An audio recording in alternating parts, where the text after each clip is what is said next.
Menyapa Anda kembali dalam program Everyday with Jesus. Seorang raja ketika dia hendak menghitung jumlah rakyatnya atau jumlah pasukannya, dengan kata lain, raja melakukan sensus, itu sebetulnya hal yang biasa. Bukankah seorang raja perlu mengukur kekuatannya, mengukur seberapa besar pasukannya, sehingga ketika dia menghadapi ancaman dari bangsa lain, maka dia bisa memperhitungkan dengan kekuatan perangnya, apakah dia bisa mengalahkan musuhnya atau tidak. Di hari tuanya, Daud melakukan sensus. Dia memerintahkan kepada orangnya untuk mulai menghitung jumlah rakyat dan jumlah kekuatan pasukannya. Secara umum, mungkin tidak ada yang salah dengan hal itu. Tetapi justru melalui firman Tuhan yang kita baca hari ini, Daud mengerti dengan persis bahwa dia sudah melakukan dosa di hadapan Tuhan. Sekali lagi, bukan soal melakukan sensusnya yang salah, bukan soal menghitung jumlah pasukannya yang salah, tetapi apa yang melandasi Daud untuk melakukan sensus itulah yang menjadi salah di hadapan Tuhan. Karena mungkin dengan dia menghitung jumlah pasukannya, Daud bisa mulai membanggakan pencapaiannya selama ini.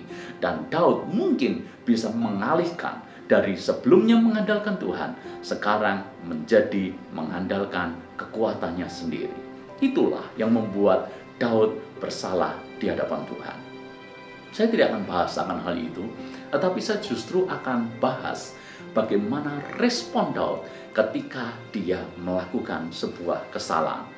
Firman Tuhan di dalam 2 Samuel pasal yang ke-24 ayat yang ke-10 dikatakan seperti ini. Begitu Daud melakukan sensus, ayat firman Tuhan berkata, tetapi berdebar-debarlah hati Daud setelah ia menghitung rakyat. Lalu berkatalah Daud kepada Tuhan, aku telah sangat berdosa karena melakukan hal ini. Maka sekarang Tuhan, jauhkanlah kiranya kesalahan hamba-Mu, sebab perbuatanku itu sangat bodoh. Daud mengakui kesalahannya, Daud mengakui dosanya. Kapan? Bukan ketika ditegur, bukan ketika Tuhan memberikan hukuman. Baru dia melakukan sebuah hal berdosa, maka hatinya langsung berdebar-debar. Kita melihat di sini bahwa hatinya begitu peka dengan Tuhan, termasuk peka ketika dia melakukan yang namanya dosa.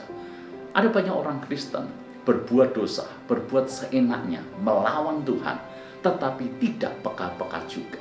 Jangankan hatinya berdebar-debar, teguran firman Tuhan yang keras sekalipun, nasihat pendeta, nasihat pemimpin rohani sekalipun, tidak begitu didengarnya. Bahkan ada orang Kristen tertentu yang mungkin dalam tanda kutip dihajar Tuhan luar biasa, diberikan disiplin oleh Tuhan, mengalami hukuman dari Tuhan, tapi juga tidak menjadi bertobat.